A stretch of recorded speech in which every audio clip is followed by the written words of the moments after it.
Hello students, Unit 2 Elements of Cost, Material and Labor, your subject Cost Accounting. Students, in my previous video already I have covered all those topics like accounting and control of labor cost, timekeeping, time booking, concept and treatment of ideal time, overtime, right? Today I am going to explain labor turnover and fringe benefits, okay? Students, this labor turnover is very important topic, exam point of view. Okay, either theory or practical, both are very important. One question sure will come in your exam. You remember students, okay? तो ये जो labour turnover है इसका theory भी बहुत important है और practical भी बहुत ही इंपॉर्टेंट है.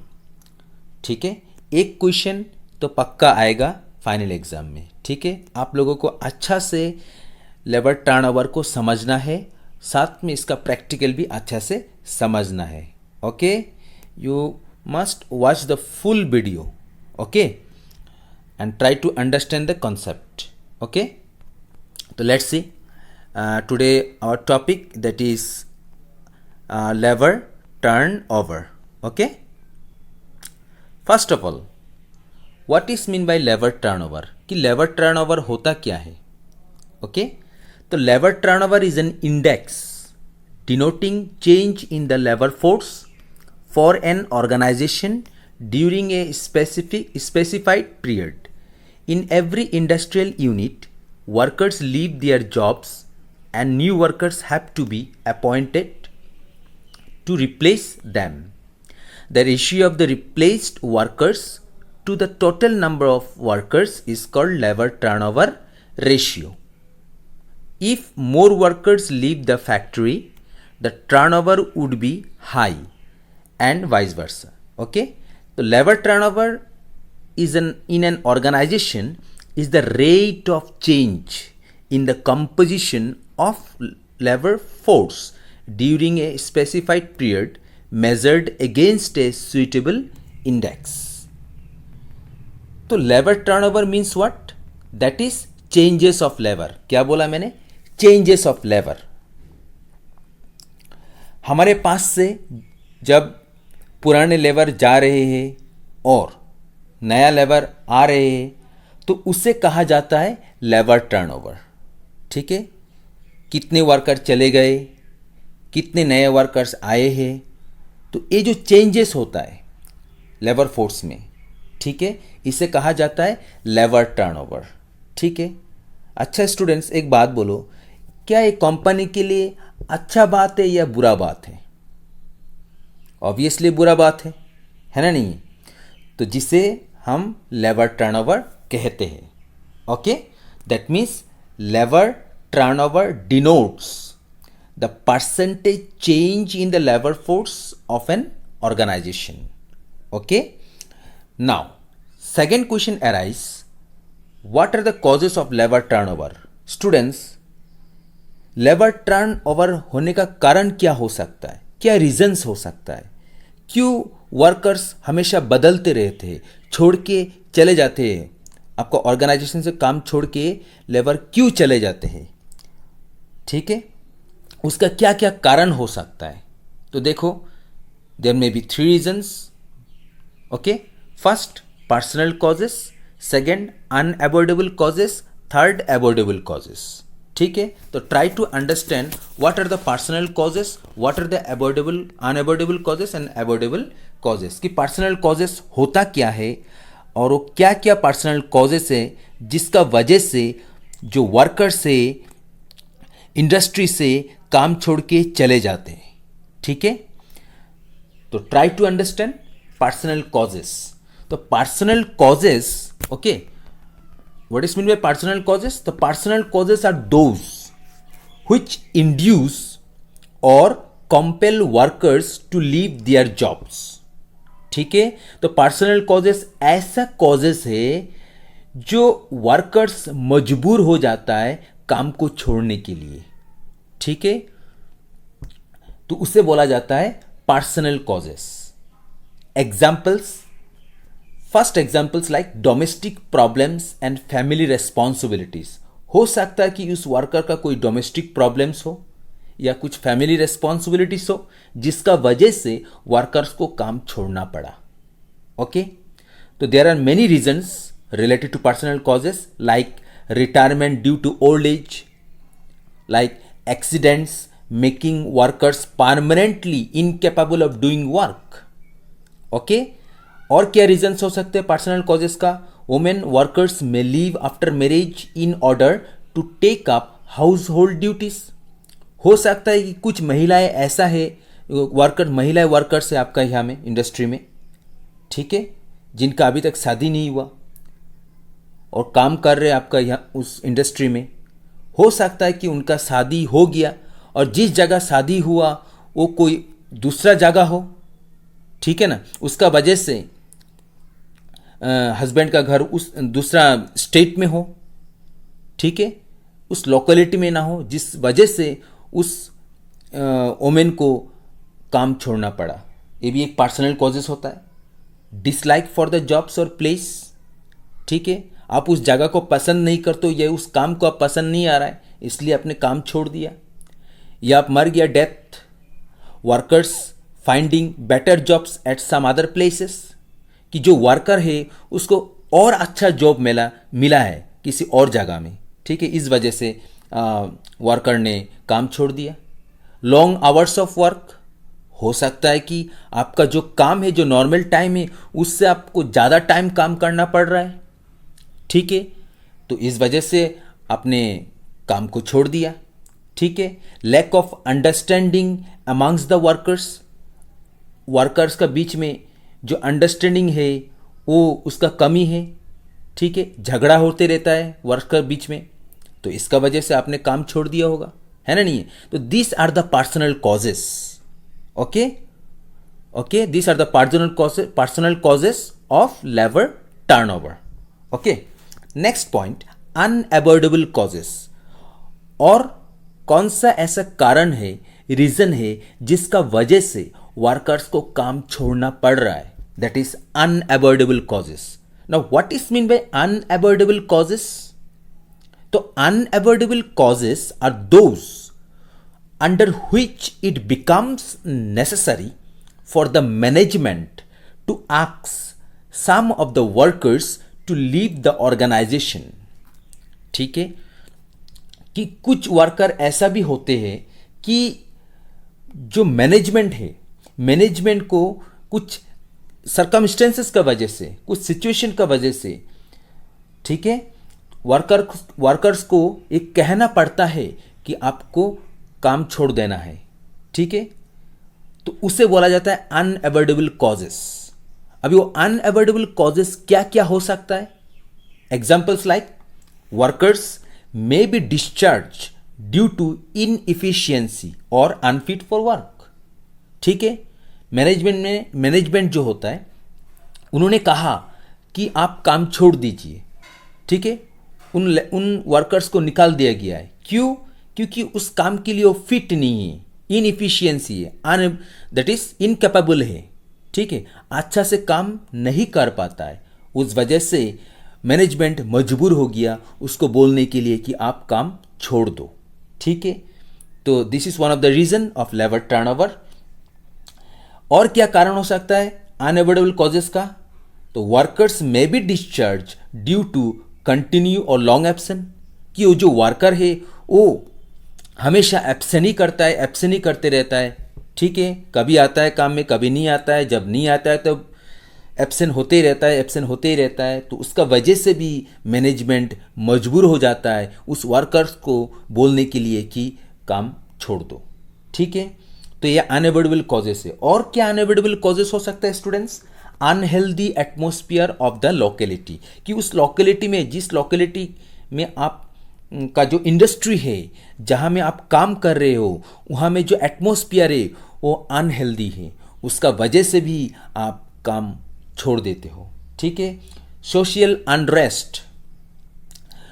अनरेस्ट का वजह से भी आप काम छोड़ देते हो। सोशल अनरेस्ट का मतलब है सामाजिक अशांति जो होता है, ठीक है, then shortage of materials, power, etc. then change in the plant location. ठीक है, तो these are the reasons related to unavoidable causes. Okay, तो ये सारा जितना मैंने अभी एग्जाम्पल्स बोला है ये सारा क्या है, अनअवॉइडेबल कॉजेस है. Okay, now third one is avoidable causes, जिसका वजह से लेबर टर्नओवर होता है. ठीक है, वो अनअवॉइडेबल कॉजेस क्या है, what is mean by unavoidable causes. तो students, unavoidable causes are those which requires the attention of management on a continuous basis so as to keep the labor turnover ratio as low as possible. कहने का मतलब है कि ये ऐसा एक कारण है, अवॉइडेबल कॉजेस ऐसा एक कारण है जो मैनेजमेंट को अटेंशन रखना पड़ता है. ठीक है, क्योंकि देखो स्टूडेंट्स, अगर आप चाहते हो, अगर आप मैनेजमेंट हो और आप ये चाहते हो कि आपका जो लेबरर्स है, जो वर्कर्स है, वो मेरा इंडस्ट्री में रहे. ठीक है, जो अच्छा से काम करता है, जो वर्कर्स एक्सपीरियंस है, जो वर्कर्स काम ठीक से करता है. ठीक है, और जिसका वजह से आपका जो प्रोडक्ट में जो कॉस्ट कम आता है. ठीक है, और आपको प्रॉफिट ज़्यादा देता है. ठीक है, तो आप तो नहीं चाहोगे कि ऐसा वर्कर्स काम छोड़ के चला जाए. ठीक है ना, लेकिन अगर ऐसा वर्कर काम छोड़ के चला जाए तो उसका ऊपर भी मैनेजमेंट को अटेंशन देना चाहिए. ठीक है, तो उसके लिए क्या करना पड़ेगा, this is called avoidable cause. तो what are the examples of avoidable causes, just like low wages and allowances may induce workers to leave the factory and join other factories where higher wages and allowances are paid. कि हो सकता है कि आप जहाँ में काम कर रहे हो, जिस इंडस्ट्री में आप काम कर रहे हो सकता है कि आपका वेजेस जो है वो आपका हिसाब से बहुत कम है. ठीक है, जिस वजह से आप मजबूर हो जाते हो उस काम को छोड़ने के लिए, और आप दूसरा फैक्ट्री में आप ज्वाइन कर लेते हो जहाँ में आपको वेजेस ज़्यादा मिल रहा है. ठीक है, ओके, तो this is called avoidable causes. और क्या हो सकता है avoidable causes, examples, job dissatisfaction on account of wrong placement of workers. ठीक है, वर्कर्स का रॉन्ग प्लेसमेंट का वजह से वो जॉब में सेटिस्फाइड नहीं है.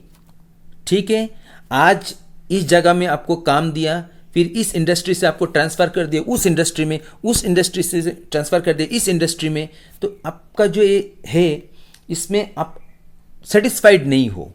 ठीक है, इसका वजह से आप क्या करते हो, काम छोड़ देते हो. This is called also avoidable causes.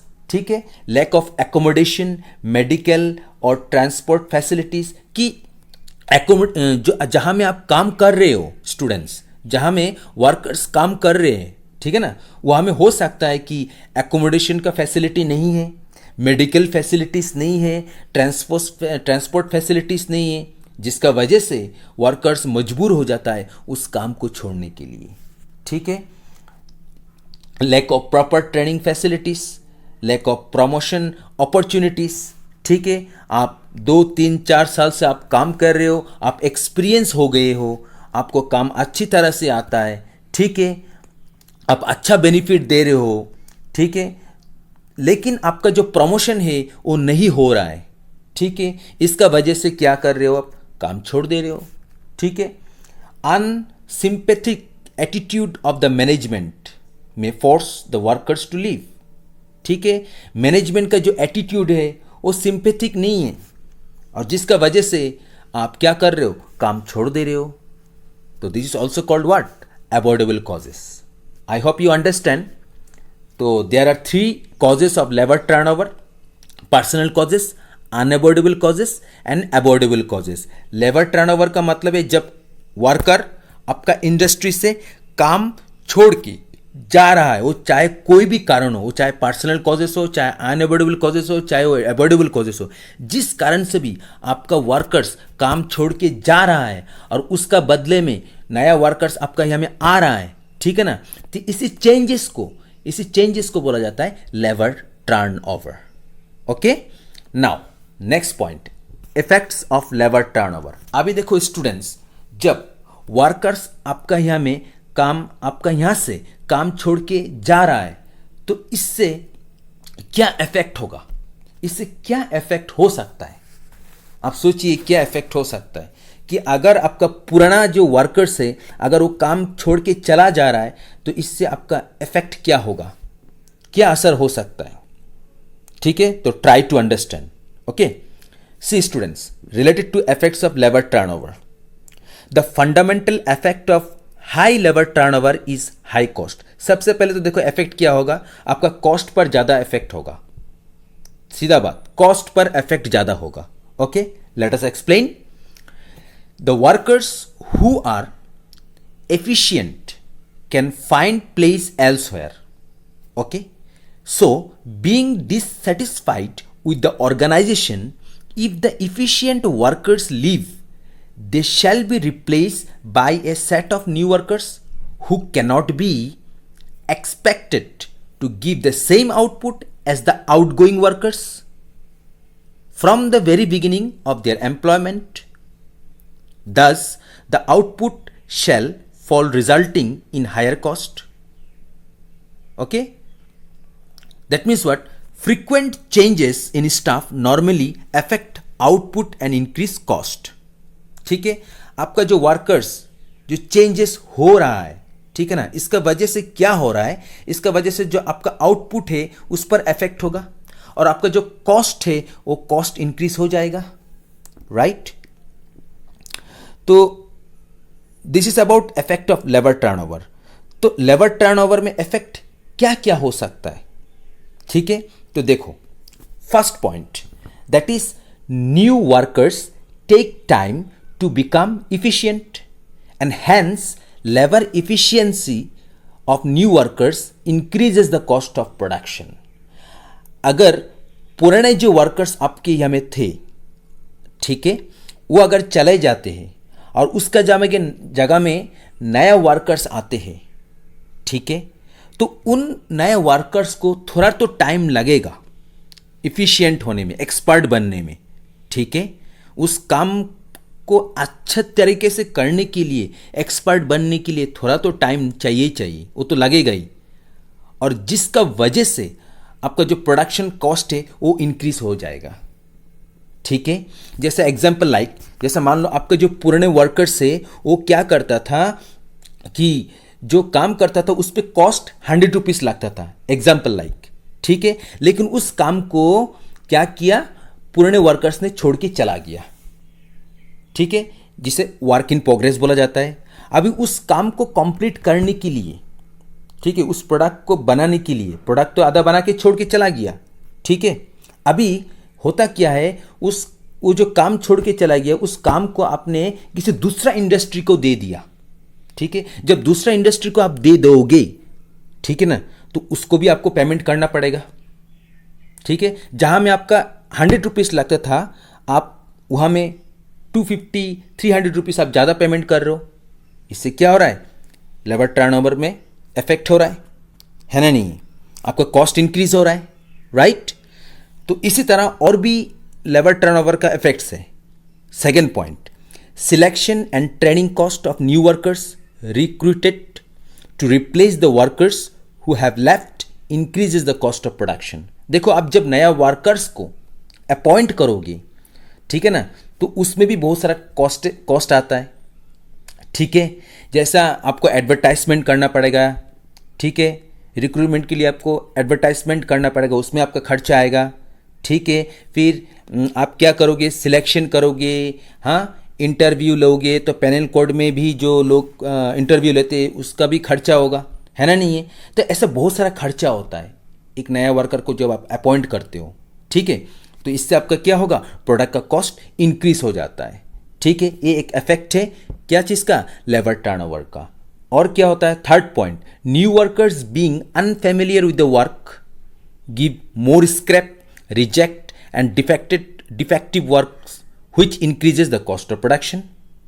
Then fourth point, new workers being inexperienced workers cause more depreciation of tools and machinery, right? And due to faulty handling of new workers, breakdown of tools and machinery may also occur very often and hamper production. ठीक है, तो आई hope you understand the effects of labour turnover कि labour turnover होने का वजह से आपका cost per क्या इफेक्ट होता है. ठीक है, प्रोडक्शन का जो कॉस्ट होता है उस पर क्या इफेक्ट होता है. ठीक है, तो this is about effect of labour turnover. Now third point students, that is what type of cost of labor turnover, preventive cost and replacement cost. कहने का मतलब क्या है, जब आपका लेबर टर्नओवर होता है तो उसमें आपको दो कॉस्ट इनकार करना पड़ता है. ठीक है, दो खर्चे आपको करना पड़ता है. वो क्या है दो खर्चे? एक है प्रिवेंटिव कॉस्ट और एक है रिप्लेसमेंट कॉस्ट. ठीक है, रिप्लेसमेंट कॉस्ट. अभी प्रिवेंटिव कॉस्ट क्या होता है स्टूडेंट्स और रिप्लेसमेंट कॉस्ट होता क्या है. ठीक है, देखो अगर आप चाहते हो कि आपका लेबर टर्नओवर ना हो, वर्कर्स आपका इंडस्ट्री से काम छोड़ के ना जाए, ठीक है, तो उसके लिए आपको क्या करना पड़ेगा. अगर आप चाहते हो कि पुराना वर्कर्स रहे मेरा यहाँ में, तो उसके लिए आपको क्या करना पड़ेगा, आपको कुछ एक्स्ट्रा बेनिफिट्स देना पड़ेगा जिसको बोला जाता है फ्रिंज बेनिफिट्स. जैसे एग्जांपल लाइक आपको बेटर मेडिकल फैसिलिटीज़ देना पड़ेगा, आपको बेटर हाउसिंग फैसिलिटीज़ देना पड़ेगा, बेटर एजुकेशन फैसिलिटीज़ देना पड़ेगा. वो जो वर्कर्स है उन लोगों का जो लड़का होगा या लड़की होगा जो भी होगा, उन लोगों के लिए आपको कॉस्ट इनकर करना पड़ेगा. ठीक है, तो ऐसा फैसिलिटीज़ जब आप देते हो तो इससे बोला जाता है क्या, प्रिवेंटिव कॉस्ट. ठीक है, प्रिवेंटिव कॉस्ट और भी बहुत सारा है.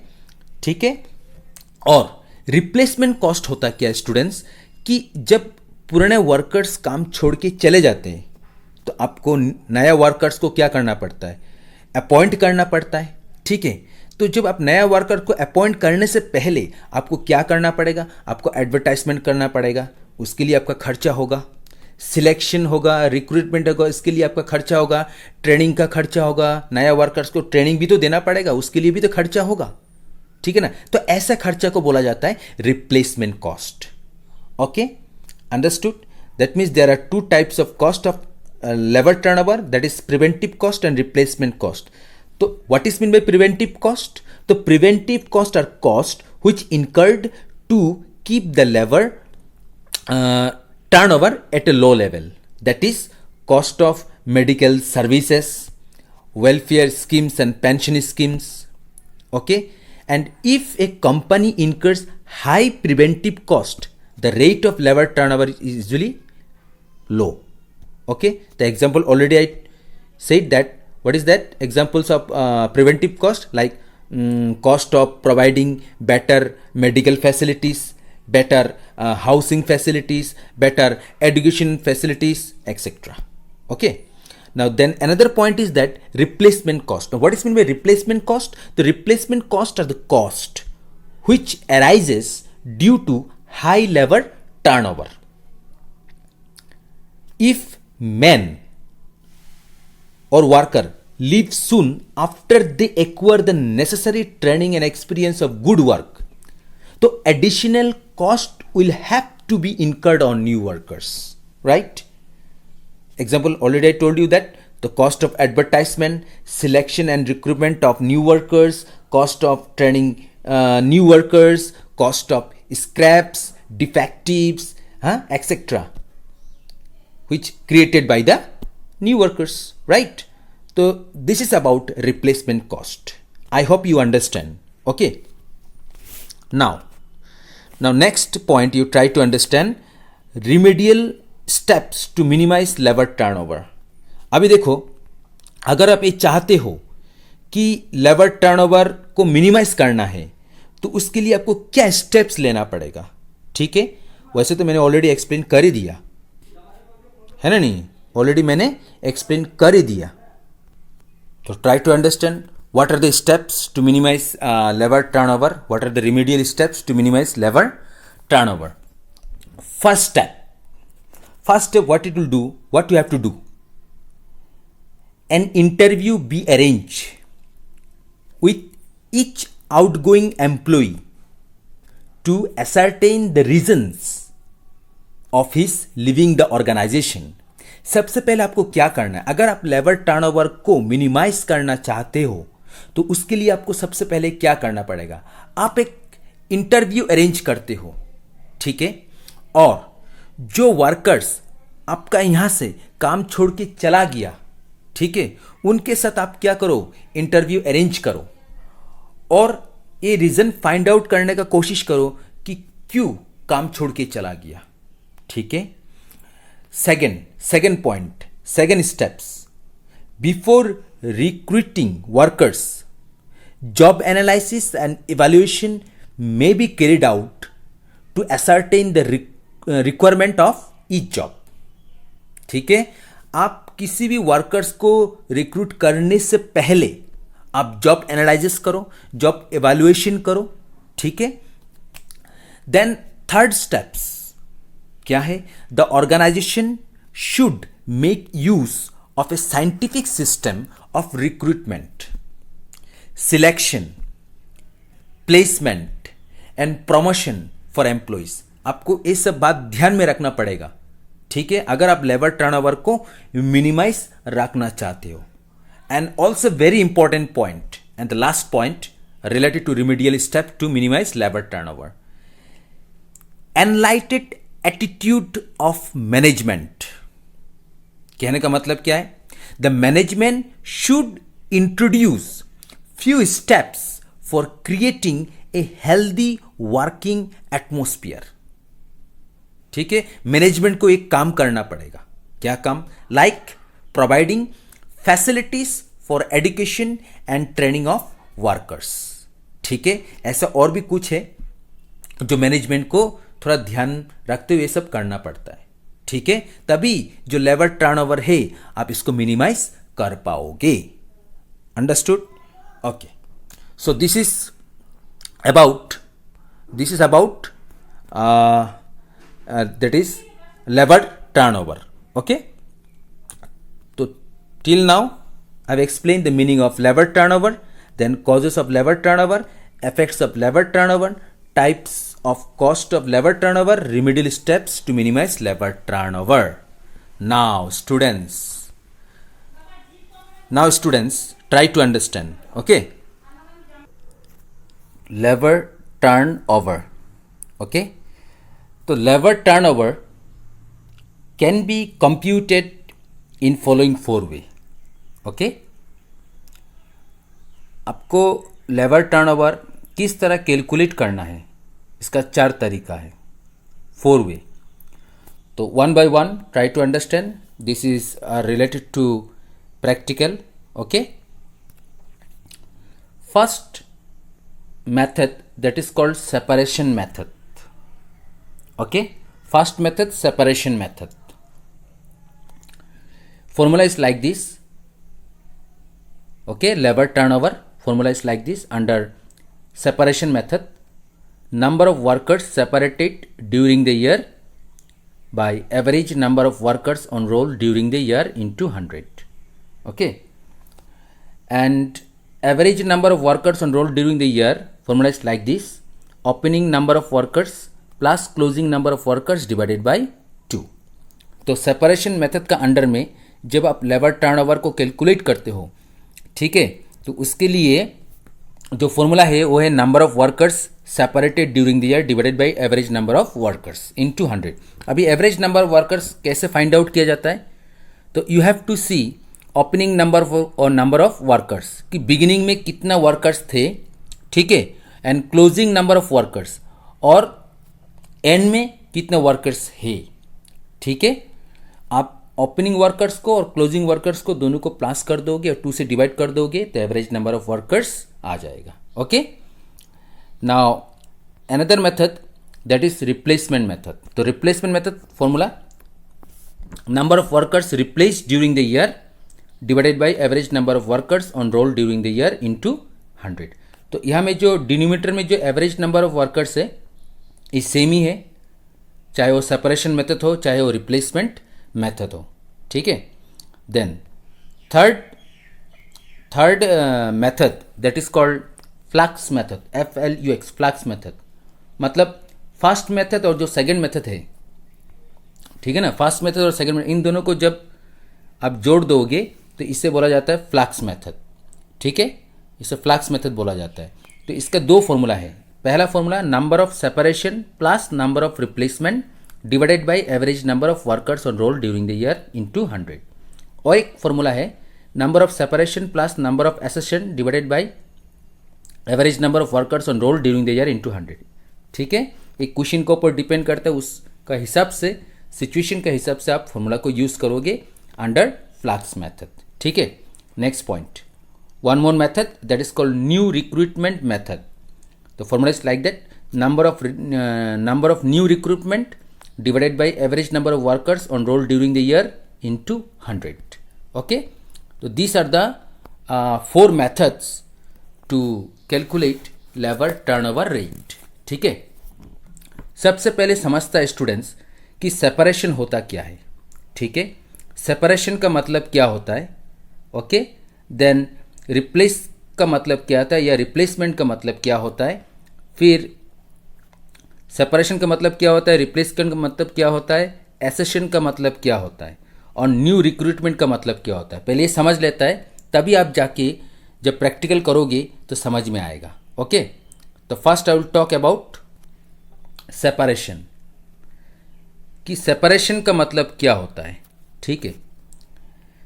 जैसे देखो, सेपरेशन का मतलब क्या है, number of workers left whether voluntary और नॉट। कि देखो, जब वर्कर्स आपका इंडस्ट्री से काम छोड़ के चला जाता है, या तो अपना मर्जी से जाता है या तो कोई और भी कारण हो सकता है, ठीक है। तो जब वर्कर्स काम छोड़ के चला जाता है, ठीक है, चाहे वो मैनेजमेंट ने डिस्चार्ज कर दिया हो, चाहे आपने खुद वॉलेंट्रीली काम को छोड़ के चला गया हो, ठीक है ना, तो उसे बोला जाता है सेपरेशन, ठीक है। Next point, replacement. अभी रिप्लेसमेंट क्या होता है, रिप्लेसमेंट, ठीक है। तो replacement means new workers in place of old worker. कहने का मतलब क्या है कि मान लो कि जो पुराने वर्कर्स थे, ठीक है, पुराने वर्कर्स ने जो काम छोड़ के चला गया, तो नया वर्कर्स आया होगा। उन नया वर्कर्स को जब पुराने वर्कर्स का जगह में काम दे दिया या दिया जाएगा तो उसे बोला जाता है रिप्लेसमेंट, ठीक है। एग्जाम्पल लाइक देखो, जैसा मान लो कि दो वर्कर्स थे, ए बी, दो वर्कर्स थे, पुराने वर्कर्स थे, ओल्ड वर्कर्स, ठीक है, पुराने वर्कर्स थे। अभी नया वर्कर्स आए, जैसे मान लो एक्स और वाई, दो वर्कर्स, नया वर्कर्स है, ठीक है, न्यू वर्कर्स, ओके, नया वर्कर्स है। अभी क्या हुआ, पुराने वर्कर्स जो काम छोड़ के चला गया, ठीक है, उन पुराने वर्कर्स का जगह में क्या किया, नया वर्कर्स को काम दे दिया, ठीक है। तो इसे बोला जाता है क्या, replacement, okay. Now third point that is accession, कि एसेशन क्या होता है। ये जो एसेशन है ना, ACCESSION, एसेशन। अभी एसेशन का मतलब क्या होता है, तो एसेशन का मतलब होता है स्टूडेंट्स ऑल न्यू वर्कर्स, मतलब जितने नया वर्कर्स आए हैं, ठीक है, तो नया वर्कर्स को, ठीक है, जब जितना सारे नया वर्कर्स आए हैं तो उसे बोला जाता है एसेशन, ठीक है। Then one more point left that is called new recruitment, है ना, न्यू रिक्रूटमेंट। अब ये न्यू रिक्रूटमेंट का मतलब क्या है स्टूडेंट्स, तो न्यू रिक्रूटमेंट का मतलब है new workers for new work. कहने का मतलब है कि जैसा जो नया वर्कर्स आए हैं, ठीक है ना, जितना सारे नए वर्कर्स आए हैं, नए वर्कर्स को नए काम दिए गए हैं, ठीक है, नए काम दिए गए हैं। तो जैसा मान लो एग्जांपल लाइक कि जैसे मान लो ABC, ये तीनों क्या है, नए वर्कर्स है, ठीक है। तो नए वर्कर्स को नए काम दिए गए हैं, new work, okay, new work. जब नया काम दिया गया हो नए वर्कर्स को तो उसे बोला जाता है new recruitment. I hope you understand, okay. तो यही मीनिंग है सेपरेशन का, रिप्लेसमेंट का, एसेशन का, न्यू रिक्रूटमेंट का। अगर आप ये 4 टर्म को नहीं समझोगे तब आप जब प्रैक्टिकल करोगे ना स्टूडेंट्स, तो समझने में दिक्कत आएगा। ठीक है, तो जस्ट 1 टॉपिक लेफ्ट, प्रैक्टिकल। ठीक है, तो let's see the question and try to understand. See the question here. Question क्या दिया गया है? From the following data provided to you find out the labour turnover rate. आपको labour turnover rate find out करना है, calculate करना है under separation method, replacement method, flux method. ठीक है, question here given, number of workers on the payroll that is at the beginning of the month 500 and at the end of the month 600। तो इसका मतलब है beginning में आपका workers कितना थे? 500, और at the end of the month में कितना है? 600 है। ठीक है, अच्छा नेक्स्ट पॉइंट क्या दिया ये हमें, देखो students, during the month 5 workers left. देखो 5 वर्कर काम छोड़ के चला गया, 20% वे डिस्चार्ज, और 20% को डिस्चार्ज कर दिया गया है। वो कौन करेगा? मैनेजमेंट ही करेगा, है ना? नहीं, ठीक है, तो इसका मतलब ऑल टोटल कितना वर्कर्स ने काम छोड़ के चला गया? 25, राइट। अभी देखो इसका बाद क्या हुआ, 75 वर्कर्स वर रिक्रूटेड। तो नए वर्कर्स कितना आए हैं? 75 workers. Of this 10 workers were recruited in the vacancy of those living. मतलब जो पुराने वर्कर्स थे, ठीक है, वो पुराने वर्कर जब काम छोड़ के चला गया तो उनके प्लेस में आउट ऑफ 75 में से 10 वर्कर को उनके जगह में काम दे दिया, पुराने वर्कर्स का जगह में काम दे दिया। ठीक है, तो इसे क्या बोला जाता है? रिप्लेसमेंट। तो 10 वर्कर्स क्या हो गया? Replacement, right. अच्छा, बाकी कितना बचा? 65। क्या हुआ यहाँ में? While the rest were engage for the expansion scheme.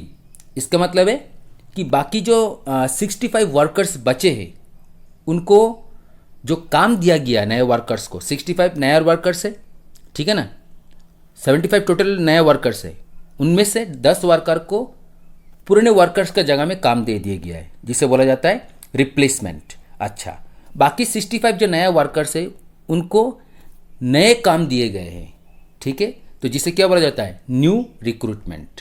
ठीक है, तो आप अच्छा से आप कर पाओगे फॉर्मूला, तो मैंने ऑलरेडी एक्सप्लेन कर ही दिया। ठीक है, ट्राई टू अंडरस्टैंड। तो first of all labour turnover rate by separation method.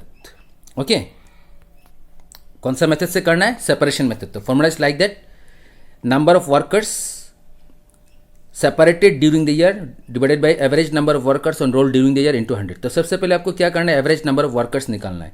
तो एवरेज नंबर ऑफ वर्कर्स को निकालने के लिए क्या फॉर्मूला था? Opening number of workers plus closing number of workers divided by 2। तो देखो मैंने क्या किया, ओपनिंग नंबर ऑफ वर्कर्स कितना थे? 500, और क्लोजिंग नंबर ऑफ वर्कर्स कितना? 600। दोनों को प्लस कर देना है और 2 से क्या कर देना है? डिवाइड कर देना है। यहाँ में 1/2 लिखा है, ठीक है। तो इस तरह 1/2 प्लस 500 प्लस 600 1100, 2 से 1100 को डिवाइड कर दो तो 550। इसका मतलब एवरेज नंबर ऑफ वर्कर्स कितना आए हैं? 550। ओके, नाउ इसके बाद आपको क्या करना है? फॉर्मूला पुट करना है, ठीक है। तो इसके लिए आपको क्या करना पड़ेगा? सबसे पहले आप फॉर्मूला को चेक करो, ठीक है। तो सबसे पहले number of workers separated during the year, मतलब कितना वर्कर्स काम छोड़ के चला गया। तो कितना वर्कर्स? 5 + 20, ठीक है, 25 वर्कर्स काम छोड़ के चला गया। एवरेज नंबर ऑफ वर्कर्स कितना है? 550, ओके, और 100 से आपको मल्टीप्लाई करना है, तो आपका जो रेट निकल कर आएगा वो 4.5%, ठीक है। इसका मतलब है स्टूडेंट्स कि जो वर्कर्स आपका यहाँ से चला जाता है, ठीक है ना, वो कितना वर्कर्स है? 4.5% है, ठीक है। Next, replacement method. अभी रिप्लेसमेंट मेथड का अंडर में आपको लेबर टर्नओवर रेट कैलकुलेट करना है। तो इसका फॉर्मूला क्या है? Number of workers replace during the year divided by average number of workers on roll during the year into 100। तो नंबर ऑफ वर्कर्स क्या है? रिप्लेस है, ठीक है। रिप्लेस का मतलब क्या है? New workers in place of old workers, ठीक है। जो नया वर्कर 75 थे, 75 वर्कर्स थे ना, है ना? नहीं, तो 75 वर्कर्स नए वर्कर्स, उनमें से 10 वर्कर्स को पुराने वर्कर्स का जगह में काम दे दिया गया है, ठीक है, ओके। तो इसे किस तरह कैलकुलेट करोगे आप? तो चेक करो। सबसे पहले यहाँ में नंबर ऑफ वर्कर्स रिप्लेस तो कितना है? 10 है, ठीक है। रिप्लेस का मतलब क्या बोला मैंने? रिप्लेस का मतलब कि नए वर्कर्स में से जिन नए वर्कर्स को पुराने वर्कर्स का जगह में काम दिया जाता है तो उसे रिप्लेस बोला जाता है। तो 10 वर्कर्स थे, आउट ऑफ 75 में से 10 वर्कर्स को क्या किया, पुराने वर्कर्स का जगह में काम दे दिया गया है, ठीक है ना। Divided by average number of workers 550 into 100 calculate करोगे तो 1.8%। Okay, I hope you understand. Next point, you try to understand one more method, that is the flux method. तो फ्लक्स मेथड के अंडर में आपको लेबर टर्नओवर रेट कैलकुलेट करना है। तो इसका फॉर्मूला 2 फॉर्मूला है ना नहीं, आपको इस फॉर्मूला को अप्लाई करना है, ठीक है। क्वेश्चन को आप अच्छे से पढ़ लेना। Number of separation plus number of accession divided by average number of workers on roll during the year into 100। अभी नंबर ऑफ सेपरेशन कितना, सेपरेशन का मतलब क्या बोला मैंने, जितने वर्कर्स काम छोड़ के चला गया।